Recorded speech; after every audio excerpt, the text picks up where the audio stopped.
নমস্কাৰ যোগাত্মক দৃষ্টিৰ আজি খণ্ডলৈ সকলোকে আদৰণি জনাইছো যোৱা কেইটামান খণ্ডত আমি অসমৰ কেইজনমান সফল উদ্যোগিক ব্যৱসায়িক মাতি আনি অসমৰ ৰাইজক চিনাকি কৰিবলৈ চেষ্টা কৰিছিলো তাৰ পাছত যথেষ্টখিনি মেছেজ আহিছে বহু লৰা ছোৱালী আমাক লগ কৰিব খুজিছে জানিব বিচাৰিছে কেনেকৈ ব্যৱসায় বাণিজ্য হয় অতি দৰকাৰী কথা আমি ভাবো যে অসমত এটা ঋণাত্মক চিন্তাধাৰাই গাহলৈ উঠিছে চাৰিওপিনে নেগেটিভিটিটা মই দেখো Negative perception, positivity অলপ কম দেখা পোৱা যায়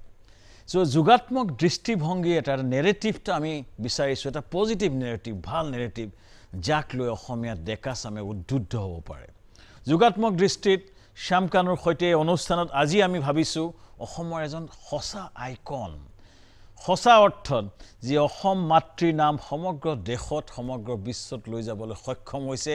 আজি আমি নিমন্ত্ৰণ কৰি আনিছো ধিং এক্সপ্ৰেছ হিমা দাস হিমা আদৰণি জনাইছো নমস্কাৰ আমাৰ লগত হিমাৰ কোচ আছে নিপন দাস হিমাৰ এই গ্ৰোথত তেখেতৰ ডাঙৰ এটা ভূমিকা আছে আদৰণি জনাইছো হিমা আজি আমি কথা পাতিম তোমাৰ লগত তোমাৰ জীৱনটোৱে নতুন চামৰ কাৰণে এটা অনুপ্ৰেৰণা উৎস বুলি মই ভাবো আমি দেখিছো তোমাৰ জীৱনটো কেনেকৈ ধিঙৰ ভিতৰ অঞ্চলৰ পৰা তুমি আহি আজি ধিং এক্সপ্ৰেছ হৈ এইটো অৱস্থা পাইছাহি প্ৰথমতে ফুটবল খেলিছিলা বুলি শুনিছিলো ফুটবল খেলা এৰি কেতিয়াবা দৌৰিবলৈ ললা মোৰ খেলুৱৈ জীৱনটো অকমান বেলেগ এটা ধৰণৰ প্ৰথমৰ পৰা চাবলৈ গ'লে বেলেগৰ লগত ইমানকে নিমিলে বিশেষকৈ গাঁৱৰ এগৰাকী জৰি হিচাপে কাৰণ প্ৰথম অৱস্থাত যেনেকৈ আহিছিলো গাঁৱৰ পৰা ওলাই তাৰ আগতে মোক নটিফাই কৰিছিল মোৰ দেউতাই আৰু প্ৰথম অৱস্থাত যেতিয়া মই দাদাহঁতৰ লগত ফুটবল খেলিবলৈ যাওঁ গাঁৱত যিখন গাঁৱত ফিল্ড আছে তাতে আৰু তেতিয়া দাদাহঁতে মোক ডাঙৰ হৈ আহিছিল তেতিয়া দাদাহঁতে মোক তাৰ পৰা দৌৰাই পঠায় তাৰপিছত দেউতাই নিজে লৈ আহি লৈ পেলাই ফুটবলটো কেনেকৈ মাৰিব লাগে শিকায় ঠিক তেনেধৰণে ফুটবল খেলি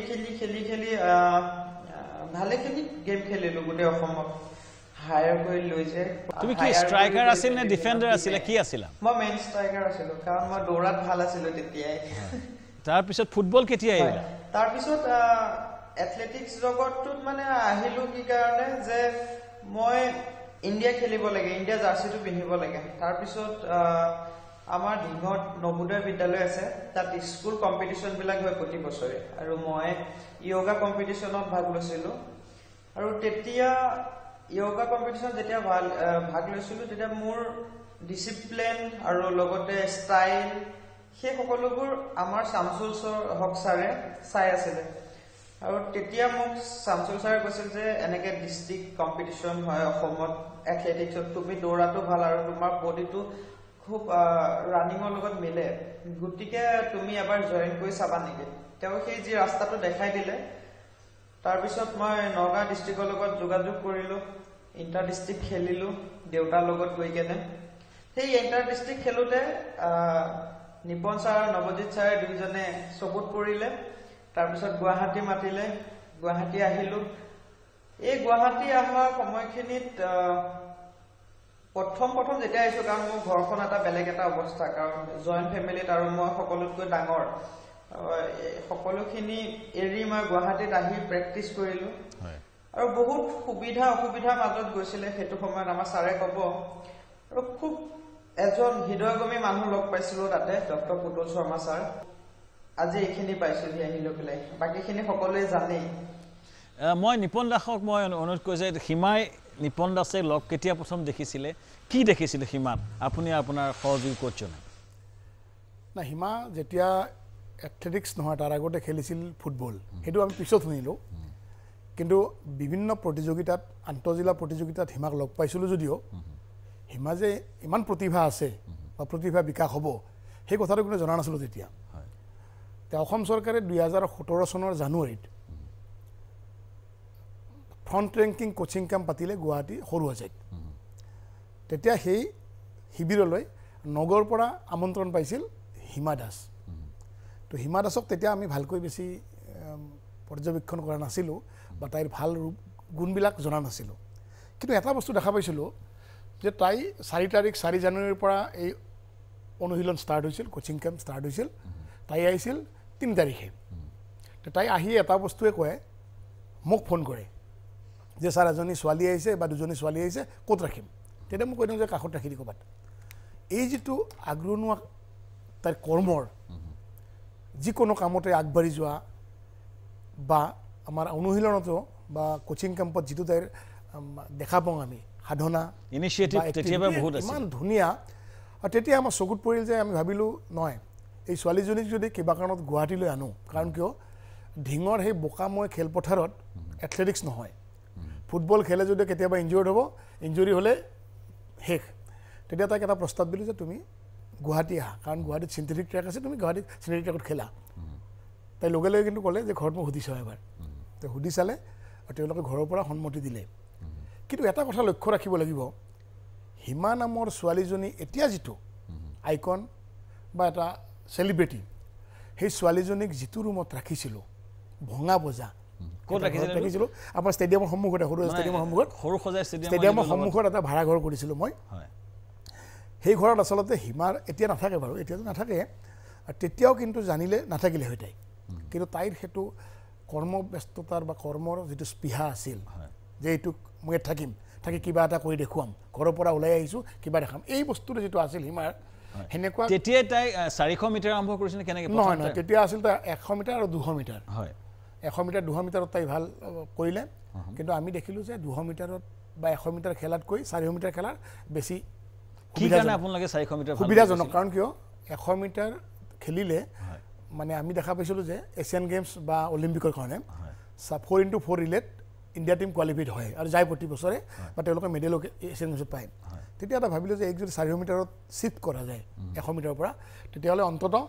ইণ্ডিয়া যিটো জাৰ্চি লিখা তাইৰ সপোন আছে সেইটো বাস্তৱায়িত হ'ব তো তেনেকুৱাকৈ 400 মিটাৰ লৈ গ'লোঁ কিন্তু সেই সময়ত আমি এটা ভাল মানুহ লগ পালোঁ অলপ আগতে ক'লে হিমাই যে আমাৰ ডাক্তৰ পুতুল শৰ্মা তেওঁ ৰাতিপুৱা খোজকাঢ়িব আহে মৰ্ণিং ৱাক মই ক'লোঁ যে দাদা এনেকুৱা কথা নাই এটা ছোৱালী আনিছোঁ আপুনি অলপমান চাই দিব লাগে বোলো কেনেকুৱা বোলো আমি এতিয়া অপেন নেশ্যনেল যাম চেন্নাইত জুনৰ তেতিয়া 25 তাৰিখৰ পৰা আছিল 2017 যাম গতিকে কেনেকুৱাকৈ যাব পাৰে আপুনি অলপমান কিবা এটা কৰি দিয়ক তেতিয়া তেওঁ লগে লগে ক'লে যে নিপন যদি ট্ৰেইনত যোৱা হয় 4 দিন লাগিব গৈ কি খেলিব এই মানসিকতা মানুহক সহায় কৰা মানসিকতা নহয় মানে তেওঁৰ ভাৱধাৰাটো ইমান উন্নত আছিল তেতিয়া ক'লে যে মই টিকট কৰি দিম ফ্লাইটৰ তোমালোক যোৱা কেইটা লাগিব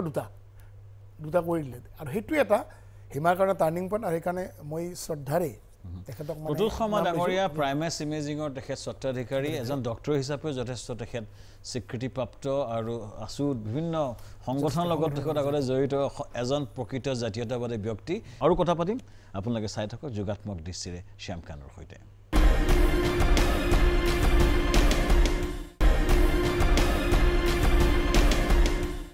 বিৰতিৰ পিছত আকৌ মই উভতি আহিছোঁ হিমাৰ সেই প্ৰথম জাৰ্ণিটোৰ কথা আপোনালোকে শুনিলে কেনেকৈ আৰম্ভ কৰিলে 400 মিটাৰত গ'ল এছিয়ান গেমছত গ'ল স্বৰ্ণ পদক বিজয়িনী হ'ল কমনৱেলথত গ'ল বিশ্ব আণ্ডাৰ ৱৰ্ল্ড 20ত বিশ্বৰ ভিতৰত ৱৰ্ল্ড আণ্ডাৰ 20 কম্পিটিশ্যনত সোণৰ পদক প্ৰাপ্ত প্ৰথমজন অসমীয়া হৈছে হিমা দাস হিমাই দৌৰি অসমতে নহয় সমগ্ৰ দেশত মহিলা স্পৰ্টছৰ মহিলাৰ খেলত এটা ব্যাপক যুগান্তকাৰী এটা পৰিৱৰ্তন আনিবলৈ সক্ষম হৈছে হিমা সকলোৰে আদৰ্শ হৈ পৰিছে এই মুহূৰ্তত হিমাই পাটিয়ালাত ট্ৰেইনিং কৰি আছে হিমা মোৰ দুটা প্ৰশ্ন আছিলে এতিয়া বৰ্তমান 400 মিটাৰত কনচেন্ট্ৰেশ্যন কৰা হৈছে নে 200 মিটাৰ কৰা হৈছে বৰ্তমান কি কৰা হৈছে এই সম্পৰ্কে অসমৰ ৰাইজক জনাবলৈ অনুৰোধ জনাইছোঁ এতিয়া যেহেতু অফ সিজন চলি আছে আৰু ফেব্ৰুৱাৰী মাহৰ পৰা আমাৰ কম্পিটিশ্যন ষ্টাৰ্ট হ'ব তাৰ আগতেহে ফেডাৰেশ্যন বা কোচ বা হাই পাৰফৰ্মেন্সে ডিচাইড ল'ব যে কোনে কোনটো ইভেণ্টত দৌৰিব বিশেষকৈ স্প্ৰিণ্টাৰখিনিক কোনটো ইভেণ্টত দৌৰাব 400 হওক 200 হওক বা 100 হওক বা 400 মিক্স ৰিলে হওক ডিচাইডটো তেওঁলোকে কৰিব আৰু আমাৰ কামখিনি এজ এ স্প্ৰিণ্টাৰ হিচাপে যিখিনি ট্ৰেইনিং কৰিব লাগে আৰু সেইখিনি সদায় কৰি আছোঁ আৰু যিকোনো ইভেণ্টৰ কাৰণে সাজু হৈ আছোঁ সি লাগিলে 100 হওক বা 400 হওক আৰু তোমাৰ ইনজুৰিটো কেনেকুৱা বৰ্তমান মাজতে তুমি যে দুখ পাইছে বুলি কঁকালত আমি অলপ চিন্তা কৰিছিলোঁ সমগ্ৰ ৰাইজে বহুত চিন্তিত হৈ আছিলে এতিয়া কেনে অৱস্থাত আছে তোমাৰ এই অলপ ঠিক হৈছে নে injury part of the game আৰু সকলোৱে জানে আমাৰ মই যাক ভগৱান হিচাপে মানো আমাৰ স্পৰ্টছ লাইফত শচীন ছাৰো তেওঁ ইনজুৰি হৈছিল তেওঁ মিনিমাম 2 বছৰমান বহি থাকিব লগা হৈছিল গেমৰ ফালৰ পৰা ৱেছন বলটো প্ৰথম অৱস্থাত তেওঁ বেক সেম ইনজুৰি মোৰ সতে তেওঁ 2 বছৰ বহি থাকিব লগা হৈছিল কিন্তু মোৰ কাৰণে সৌভাগ্য যে মই অতি সোনকালে মানে এই ইনজুৰিটোৰ পৰা হাত সাৰিছো তথাপিও কিছু বাধ্যবাধকতা আছে ইনজুৰিটো একেবাৰে ভাল হৈছে বুলি ক'ব নোৱাৰো কিন্তু 10% আছে আৰু সেই 10% অকমান দিন লাগিব কাৰণ এটো L4 L5 ৰ যেটো ইনজুৰি হয় যি সকলৰ কঁকালৰ বিষ থাকে তেওঁলোকে গম পায় দিনে কিমান ঘণ্টামান অনুশীলন হয় পাটিয়ালা তুমি NIS-ত আছনে বৰ্তমান NIS-ত আছো আৰু বৰ্তমান সময়খিনি আপোনালোকে সকলোৱে জানে পাঞ্জাবত গৰম হলেও গৰম হৈ যায় ঠাণ্ডা হলেও বেছি ঠাণ্ডা হৈ যায় আৰু গতিকে এতিয়া আমি 10টা বজাৰ পৰা আৰম্ভ কৰো 1:30টা বজালৈকে আৰু বাকিখিনি সময়খিনিত কিছু আপোনাৰ ওয়াৰ্ম আপ হওক বাকিখিনি কৰি থাকো কিন্তু প্ৰপাৰলি ট্ৰেইনিং হয় 10টা বজাৰ পৰা 1:30টা বজালৈকে আৰু ইভিনিং সময়খিনিত 5টা পৰা 6টা লৈকে এটো বিভিন্ন ধৰণৰ এন্টাৰটেইনমেন্ট এক্সাৰসাইজ হয় যাতে মাইন্ডটো ফ্ৰেছ কৰি ৰাখিব পাৰো যেটো তোমাৰ স্পিডৰ লক্ষ্য অলিম্পিকত কোৱালিফাই কৰিবলৈ হয়তো 200 মিটাৰৰ সেই স্পিডৰ লক্ষ্য তুমি আগবাঢ়ি লাইন মানে ইন টাৰ্মছ অফ টাইমিংত ঠিকই আগবাঢ়ি গৈছে না হয়তো সাব 23 হ'ব লাগিব না 22.8 মানত আনিব লাগিব সাগে অলিম্পিকৰ কোৱালিফিকেশনৰ কাৰণে এই স্পিডৰ লক্ষ্যটোৰ প্ৰতি তুমি সঠিক মানে আমিতো আশা কৰো তুমি নিশ্চয়ভাৱে কোৱালিফাই কৰিবা তুমি ঠিক সেই লক্ষ্যত গৈ আছে নে বাৰু বৰ্তমান সক মই যেতিয়া কিবা এটা কৰো সকলোকে এটা সাৰপ্ৰাইজ হিচাপে দি যাও গটিকে মই গেম আহিব গেমত মই পাৰফৰম্যান্স দিম বাকি সকলো সহায় সহযোগিতা তথা আশীৰ্বাদ লাগিব মোক আশীৰ্বাদৰ অবিহনে একো হ'ব নহয় সমগ্ৰ অসমবাসীয়ে যি আপুনি গম পায় যে ওয়াৰ্ল্ড চেম্পিয়নশিপ বা এছিয়ান গেমছত মেডেল নানাৰ আগমুহূৰ্তত গুটে অসমৰ মানুহে হিন্দু মুছলিম সকলো জাতি ধৰ্মৰ মানুহে মোক যি আশীৰ্বাদ দিলে আৰু সন্ধিয়া সময়ত নামঘৰত বন্তি গছ জ্বলালে বা ঈদগাহত গৈলে পেলাই তেওঁলোকে দোৱা কৰিলে বা বিভিন্ন ধৰণৰ জনজাতীয় গোষ্ঠীসকলে ভগৱানৰ ওচৰত বিভিন্ন ধৰণে প্ৰাৰ্থনা জনালে তাৰ ফলস্বৰূপেহে মই এইখিনি পালো গতিকে আগন্তুক দিনতো সকলোৱে আশীৰ্বাদ কৰি আছে আৰু আশীৰ্বাদ কৰিব আৰু মোৰ যি দৃষ্টি আৰু যি এম সেই এমটো সদায় মই দিহতাৰে পালন কৰি যাম গতিকে নিশ্চয় অলিম্পিকত কোৱালিফাই হবলৈ বেছি সময় নালাগে গতিকে সেইখিনি পৰ্যায় গেম আহাৰ পিছতে আপোনালোকে সকলোৱে গম পাই যাব ধন্যবাদ হিমা আৰু এইখিনিতে মই এটা কথা মনত যায় তোমাৰ কথা আগতে সমজ্জল ভট্টদাই কয় যে হিমা এজন আছুৰ আসল কৰ্মী আছিল এই আগৰ দিনত আগৰ স্মৃতি ৰোমন্থন কৰিলে ঢিঙত আছু খুব এক্টিভলি ইনভলভ আছিলা নেকি তুমি আছিল আগতে বিভিন্ন ধৰণৰ অনুষ্ঠান প্ৰতিষ্ঠানৰ লগতো জড়িত হৈ আছিল খুব কম বয়সতে মই নাজানো কোৰ পৰা মোৰ ঘৰখনৰ পৰা মই শিকিছিলো আৰু যি কথা কোৱা বক্তৃতা বিলাক আজিকালি বহুততে কথা ক'ব লগা হয় আজি সেই শৈলী কিন্তু আছুৰ পৰাই গম পাইছিলো আছুৰ মিটিঙত যেতিয়া গলে সমুজ্জল দাদাহঁতৰ ভাষণ শুনো বা বিভিন্ন ধৰণৰ ইমান ধুনীয়াকৈ শৈলী হিচাপে ভাষণ দিয়ে এই তেওঁলোকৰ পৰাই কিছুমান ইনস্পিৰেচন পায় কিছু কথা ক'বলৈ শিকিছো মই যিদিনা গুৱাহাটী আহিছিলো সেইদিনাখন ধেমাজিত তাতে মানে আছুৰ অফিচ কোনোবাই দুষ্কৃতিকাৰীয়ে জ্বলাইছিলে সেই প্ৰতিবাদ কৰিবলৈ আহিছিলো গুৱাহাটীলৈ আৰু গোটেই ৰাস্তা চানমাৰীৰ পৰা মানে লতাশিলৰ পৰা চানমাৰীলৈকে বৰষুণত তিতি আন্দোলন কৰিছিলো সেই আন্দোলন কৰি তাৰ পিছদিনাখনৰ পৰা মই গুৱাহাটীত আছিলো বাকি জুবিন গাৰ্গ মন যায় কিবা এটা ক'লে হিমাই যেতিয়া টুইট কৰে বা কিবা কৰে মন যায় জুবিনৰ সেই গানটোৱে হিমাক যথেষ্ট অনুপ্ৰাণিত কৰে জুবিনৰ লগত হিমাৰ এটা পুৰণা সম্পৰ্ক আছে এই সম্পৰ্কে কি ক'বা তুমি সকলোৱে জানে জুবিনৰ মোৰ সম্পৰ্ক কেনেকুৱা আৰু মই যেতিয়া কৰবালৈ যাওঁ বা মই এইকেইদিনতো মই সিদিনাখন ফোনত কথা পাতিছো দাদাৰ লগত আৰু যেতিয়া তেওঁ ফোন কৰে মোৰ লগত সদায় বুষ্টাপ কৰি আহি আছে এছিয়ান গেমছত আপোনালোকে গম পায় এছিয়ান গেমছতো মোক বুষ্টাপ কৰিবলৈ তালৈকে গৈছিলে আৰু এইখিনিতে দুজনমান মানুহৰ কথা ক'ব লাগিব আমাৰ লক্ষ্য কোঁৱৰ ডাঙৰীয়া আছিলে অসম অলিম্পিক সন্থাৰ সম্পাদক এথলেটিক্স সন্থাৰ প্ৰেচিডেণ্ট তেওঁ কৈছিলে আমাৰ লগত প্ৰকাশ চেত্ৰী আমাৰ দাদা, তাৰপিছত নিপন ছাৰ, নৱজিৎ ছাৰ, বহুত তেওঁলোক গৈছিলে। তাত জুবিন দাও আছিলে আৰু তাত এটা যি ৰোমন্থন, প্ৰণয়দেও আছিলে আৰু সেই ৰোমন্থনবিলাক সদায় মনত পৰে। আৰু জুবিন দা সদায় জুবিন দাই।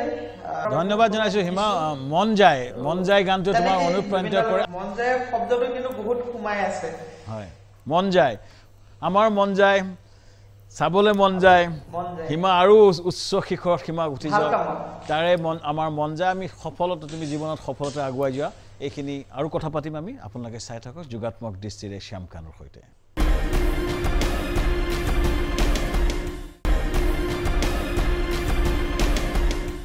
বিৰতিৰ পিছত আকৌ আমি উভতি আহিছোঁ। আমি মন যায় কথা পাতিছোঁ। হিমা, এটা মন যায় গানটো তোমাৰ মুখত শুনিবলৈ খুব মন যায়। উপায় নাই, গাবতো লাগিব আৰু। মন যায় মোৰো, মন যায়, মন যায় মোৰো, মন যায় চকুত চকুত হৈ চাবলে, লাহে লাহে ওচৰত পাবলে, কাষে কাষে খোজ দিবলে। তোমাৰ লগত পাপনৰো যথেষ্ট ঘনিষ্ঠতা আছে। পাপনৰ ঘৰত ভাত খাই যোৱা ফটো দেখুৱাইছিলোঁ, পাপনৰ মোলৈ পঠাইছিলে। পাপনৰ লগত কি কোৱা? তুমি পাপন সম্পৰ্কে তুমি পাপনৰ গান ভাল পোৱা নে তুমি? নিশ্চয়, আমাৰ দুটা ৰত্নই আছে বৰ্তমান। আমাৰ ভূপেন মামা যদিও আমাৰ মাজত নাই, সদায় হৃদয়ত আছে। কিন্তু মোৰে সৌভাগ্য যে দুজন তৰাৰ লগত মোৰ খুব ঘনিষ্ঠ, এজন হ'ল জুবিন দা আৰু এজন হ'ল পাপন দা। অকল পাপন দা বুলি নহয়, পাপন দাৰ ফেমিলিটোৰ লগতো মোৰ এটা যথেষ্ট সম্পৰ্ক আছিল। আইতাও যিটো মৃত্যুৰ আগমুহূৰ্ত, এমাহৰ আগতে মোৰ লগত ফোনত প্ৰায় আধা ঘণ্টামান কথা পাতিছিলে। বহুতখিনি কথা শিকাই থৈ গৈছিলে, কি পাইছে কি নাই পোৱা। যিহেতু মোৰ ঘৰৰ ওচৰতে তেওঁ আছিলে, জাজুৰীত ঘৰ। আৰু পাপন দাৰ লগত কেতিয়াবা গুৱাহাটীত গ'লে কৰবালৈ গুচি যাওঁ চাবলৈ, কিবা কিনি পথাৰ চাবলৈ গুচি যাওঁ। এইবিলাক ৰোমন্থন আছে ধেৰ। আৰু বম্বে গ'লে পাপন দাৰ ঘৰত যাওঁ। পাপন দাই ধুনীয়াকে ভাত বনাই বা বৌ ধুনীয়াকে অসমীয়া খানা খাবলৈ যাওঁ। তাতে ধুনীয়াকে খুৱাই বুৱাই পঠিয়াই দিয়ে। আৰু পাপন দাই ষ্টুডিঅ'ত গৈ লৈ পেলাই মই বহুত উৎপাত কৰি থাকো, বস্তুবিলাক উল্টা পুল্টা কৰি থৈ আহোঁ। পাপনৰ কোনটো গান ভাল লাগে? হিমা বুলিও নামাতে মোক সদায় পোৱালি বুলি মাতে, মৰম আৰু পোৱালি বুলি। সদায় তেওঁলোকৰ প্ৰতি সদায় শ্ৰদ্ধা ভক্তি আছে আৰু তেওঁলোকে সদায় আশীৰ্বাদ কৰি আছে। আৰু মোৰে সৌভাগ্য যে তেওঁলোকৰ লগত মই ইমান কাষৰ পৰা সম্পৰ্কটো বজাই ৰাখিব পাৰিছো। পাটিয়ালাত আছো, পাটিয়ালা মোক চবেই আহি পেলাই মোক কয় যে পাপনৰ লগত ভিডিঅ' কল কৰিব লাগে। আৰু মই এতিয়া পাপন দাক ক'বলৈ মোৰ মানে কোনোবা সময়ত এনেকুৱা লাগে যে তুমি এই প্ৰগ্ৰামটো পাপনে চাই থাকিব। তুমি এতিয়া পাপনক কি হিমা, এতিয়া প্ৰগ্ৰামটো পাপনে চাই থাকিব, পাপনক কি মেছেজ দিবা? পাপনক তুমি এটা মেছেজ দিয়া, তাৰ পৰা এটা মেছেজ দিয়া, আমি এইটো কনভে কৰিম তেওঁলৈ। নিশ্চয়, পাপন দা মানে ইমানেই ভাল পায় আমাৰ হোষ্টেলো হওক বা মোৰ লগৰখিনি, আৰু সেইটো কথা পাপন দাও ভালকে জানে। আৰু পাপন দা মহা গানটো মানে ইয়াতে প্ৰতিটো ৰুমতে বাজি থাকে। মোৰো ভাল লাগে তেওঁলোকৰ আগত ক'বলৈ, এজন মোৰ দাদা হয়। অকণমান বুকু খুন্দাই কওঁ আৰু। তুমি বিহু ভাল পোৱা নে? বিহু এটা তোমাৰ মুখত শুনিব মন যায়। মানুহে বিহুটো ভাল পাবই লাগিব। তুমিতো অসমৰ এতিয়া প্ৰতীক হিচাপে, অসমৰ আইকন, বা তুমি অসমৰ ব্ৰেণ্ড এম্বাছাডৰ, সঁচা অৰ্থত তুমি অসমৰ ব্ৰেণ্ড এম্বাছাডৰ। এষাৰি বিহু, তোমাৰ এটা লাইন বিহু তোমাৰ মুখত শুনিবলৈ মন যায়। নিশ্চয়, এবাৰ পাপন দা বিহু জগিয়ে গাইছো। আৰু পাপন দাৰ লগত যেতিয়া মানে আমি এই সোণাপুৰৰ ফালে গুচি যাওঁ, আমি গুৱাহাটী গ'লে, তেতিয়া পাপন দা পুৰণা গান বিলাক শুনি শুনি গৈ থাকো। মোৰ ঘৰ ইপাৰা তোৰ ঘৰ সিপাৰা, মাজতে বুৱতী নৈ বোলো হয়, চৰাই হোৱা হলে উৰি গলো হাতত দুপাকে দুপাখি লৈ মঞ্জিলি তোকে কান্দে ডাবৰ দুৱাৰৰ খিলি খিলি বেঙেনা পাতে মঞ্জিলি তোকে কান্দে ডাবৰ দুৱাৰৰ খিলি খিলি বেঙেনা পাত। বঢ়িয়া। হিমা, এটা প্ৰশ্ন বহুতে সুধিব খোজে বা সুধিবলৈ মন যায়। হিমাৰ জীৱনত পুৰা প্ৰফেশ্যনেলি এতিয়া কমপ্লিটলি জীৱনটো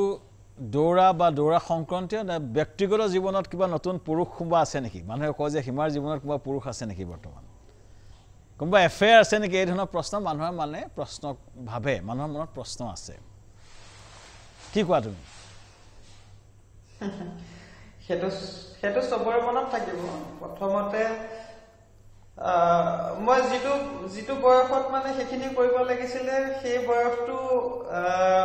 দৌৰি থাকোঁতে গ'ল মই যিখিনি সময়ত স্কুলত আছিলোঁ আৰু এইখিনিতে মই আপোনাক আৰু দুটামান কথা কৈ থৈ যাওঁ মানে লগৰখিনি যেতিয়া আমি ক্লাছত পঢ়ি আছিলোঁ সেইটো সময়ত মই খেলৰ লগতে মানে দৌৰা ঢাপৰাতে ব্যস্ত থাকিলোঁ আৰু আজি যদি মই খেলত মানুহে ভাল পাব পাৰে সকলোকে ভাল যিকোনো ক্ষেত্ৰতে পাব পাৰে বা মোৰ মা দেউতাকো ভাল পাব পাৰোঁ বা মোৰ বন্ধুবৰ্গকো ভাল পাব পাৰোঁ আৰু মানে সেই সময়খিনিত প্ৰফেশ্যনেলি বা লাভ হিচাপে আছিলে মা দেউতা আছিলে খেলটোকে আয়ত্ব কৰি ললোঁ আৰু যদি মই সেইটো নকৰিলোঁ হয় এতিয়া কাৰোবাৰ ঘৰত গৈ মই বাচন ধুই থাকিলোঁ হয় এতিয়া বৰ্তমান কোনো নাই এতিয়া খেলাটোৱে কমপ্লিটলি আৰু নে কি অলিম্পিকলৈকে মই কোনো ধৰণৰ ডিষ্ট্ৰেকশ্যন ল'বলৈ নিবিচাৰোঁ মই যিসকলে মানে আশা কৰি আছে অলিম্পিকৰ পিছত চান্স থাকিব পাৰে কিন্তু অলিম্পিকলৈ সময়লৈকে সকলোৱে ৰ'ব লাগিব আমি থাকে এইটো বহুত এতিয়া অসম বুলি নহয় গোটেই ভাৰতত ঘূৰি ফুৰোঁ তেতিয়া তাৰ পৰা বহুতে কিবাকিনি আহে প্ৰপ'জেল কিন্তু মন নাযায় এইটো সময়ত মানে সেইখিনি কৰিবলৈ এইখিনি মন নাযায় পাপন দা আপোনালোকে ভাল পাওঁ গতিকে এইটো যেতিয়া সকলোৱে অলপ দিন ৱেইট কৰক অলিম্পিকত গ'ল্ড বা ভাল মেডেল লৈ যেতিয়া সীমা আহিব তেতিয়া এটা চান্স আহিব পাৰে আৰু কথা পাতিম আমি টেকনিকেল কথাখিনি পাতিম আমাৰ কোচ নিপন দাস ডাঙৰীয়া আছে এইখিনিতে এটা চমু বিৰতি ল'ম আপোনালোকে চাই থাকক যোগাত্মক দৃষ্টিৰে শ্যাম কানুৰ সৈতে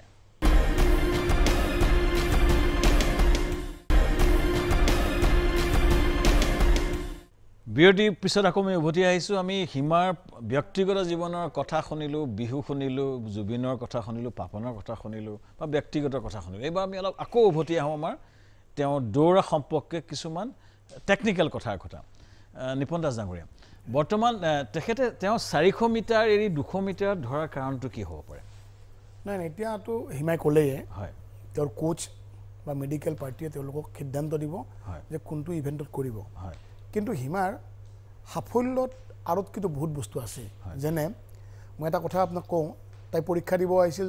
2019 ফেব্ৰুৱাৰীত হায়াৰ ছেকেণ্ডেৰী ছেকেণ্ড ইয়াৰৰ পৰীক্ষা দিব ফাইনেল তাৰপিছত তাই যাবলগীয়া হ'ল ফেডাৰেশ্যন কাপ খেলিবলৈ অসমক প্ৰতিনিধিত্ব কৰিব তেতিয়া কিন্তু মই গৈছিলোঁ লগত পাটিয়ালা তো তেতিয়া কোচবিলাকে কৈছিল যে হিমাই যদি কিবা কাৰণত 6 নম্বৰ পজিশ্যনতো আহে তেতিয়াহ'লে আগন্তুক ৱৰ্ল্ড কাপ আছে দোহাত এছিয়ান এথলেটিক চেম্পিয়নশ্বিপ আছে দোহাত এই দুটাৰ কাৰণে ৰিলেৰ কাৰণে চিলেকশ্যন পাব 6 নম্বৰ আহিলে কিন্তু মোৰ একদম বুক কপি গৈছে যে কি কয় এওঁলোকে কাৰণ হিমাৰ প্ৰেক্টিছ নাই 1.5 মাহ এই হিমাৰ যিটো মনোবল হিমাৰ যিটো সাধনা আৰু কিবা এটা কৰিম বুলি যিটো ভাবে সেইটো কৰি দেখুৱায় তাত দেখুৱালে যে 400 মিটাৰত হিমা 6 পজিশ্যন নহয় গোল্ড মেডেল পালে চব একদম অবাক হৈ গ'ল চব মানুহ আৰু আমিও হৈ গ'লোঁ যে ইমান হিমাৰ এই যে অলপ আগতে আপোনাক ক'লে যে মই ছাৰপ্ৰাইজ এটা দিব খোজোঁ এনেকুৱা ধৰণৰ আৰু সেইটো বোধে কৰি দেখুৱাব এই আৰু হিমাৰ সেই সঠিক সময়ত সঠিক মানুহ লগ পালে কিন্তু আৰু সঠিক সিদ্ধান্ত ল'লে তাই কাৰণ কিয় সেই সময়ত যদি হিমা গুৱাহাটীলৈ নাহে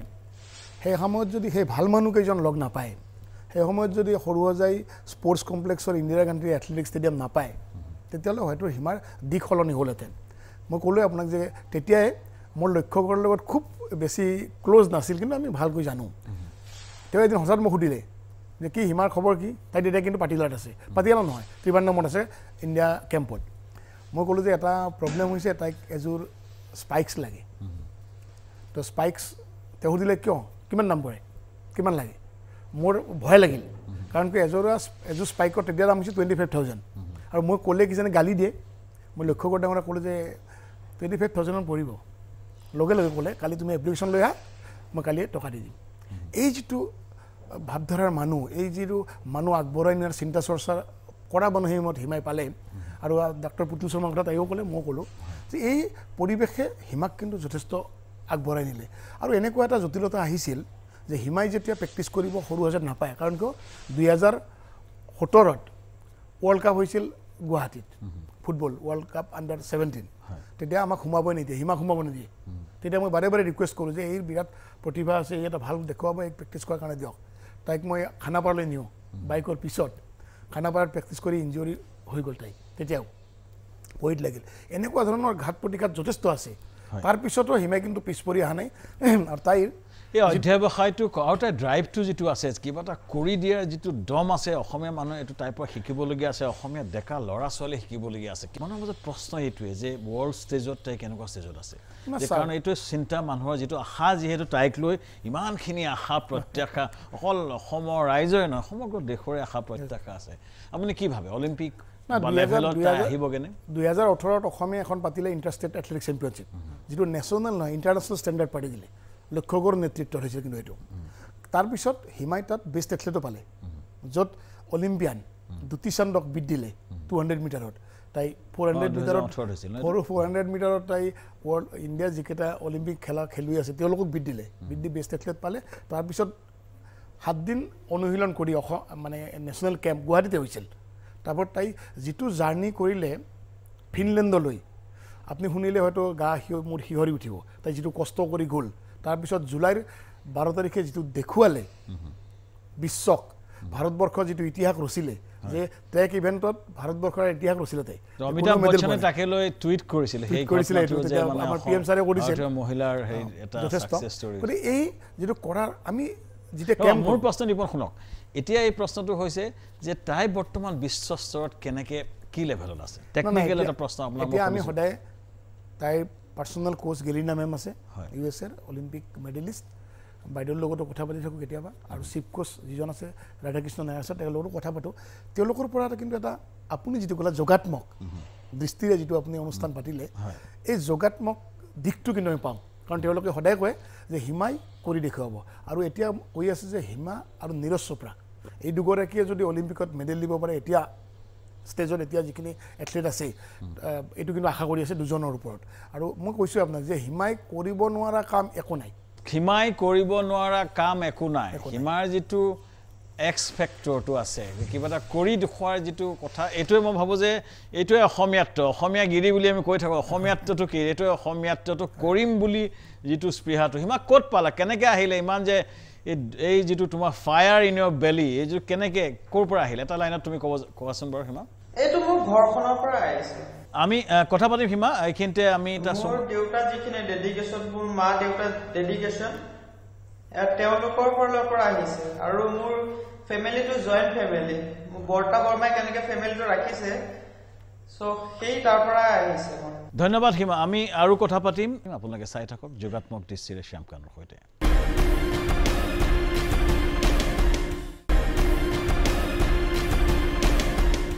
বিৰতিৰ পিছত আকৌ আমি উভতি আহিছোঁ হিমা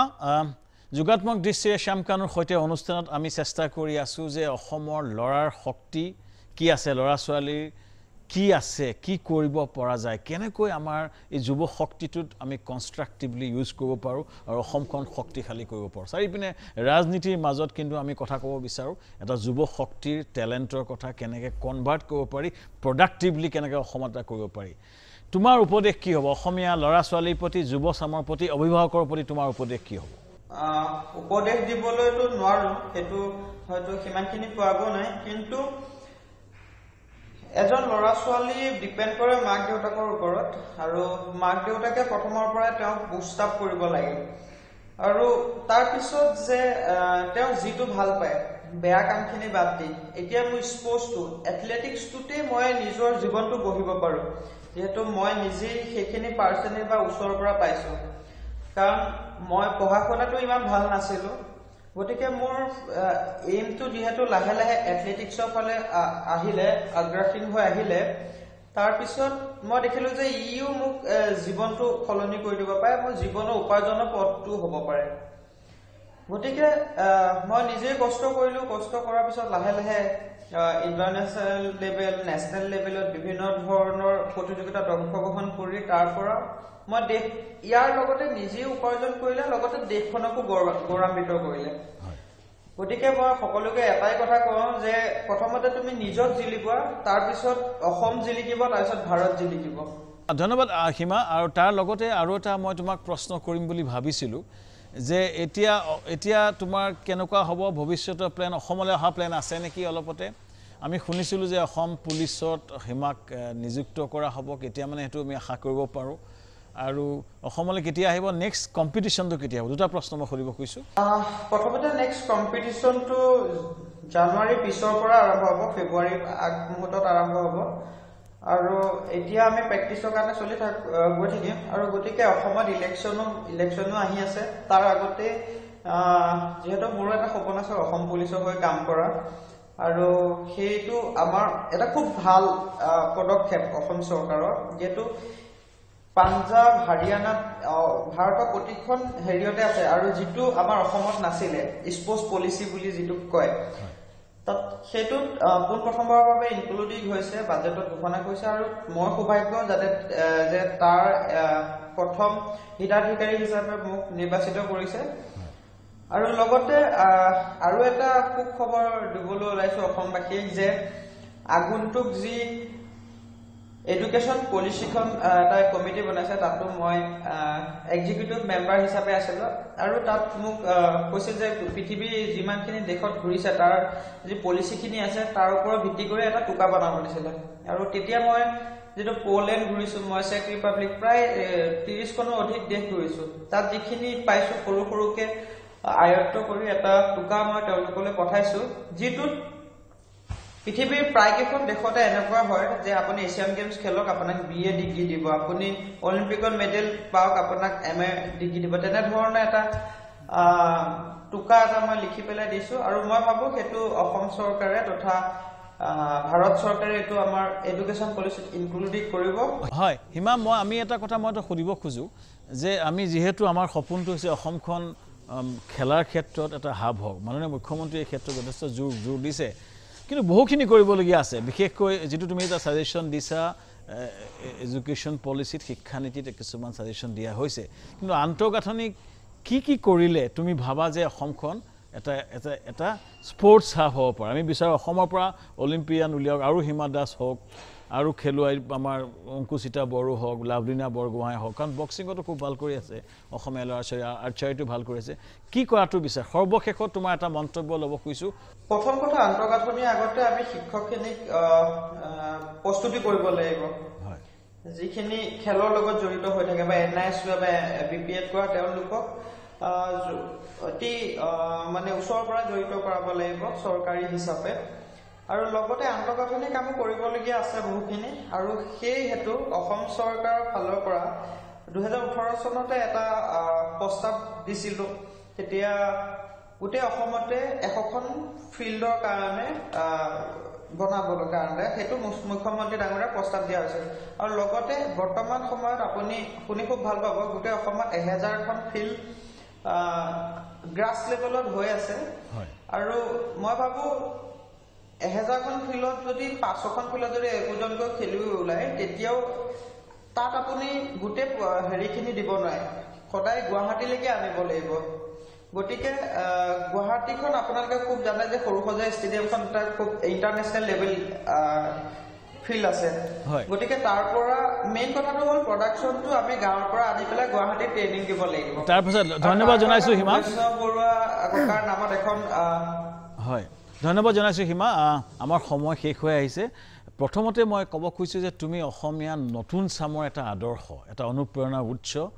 আমি এইটোৱে অসমৰ ৰাইজে নামঘৰে মছজিদে সেৱা কৰিব, দোৱা কৰিব যে তুমি আৰু সফল হোৱা, আৰু আগবাঢ়ি যোৱা, আৰু এই গোটেই যাত্ৰাটোত তোমাৰ প্ৰতি আমাৰ শুভেচ্ছা আছিল, আশা আছে তোমাৰ ওপৰত। আমি সকলো তোমাক লৈ গৌৰৱান্বিত। ভগৱানে তোমাক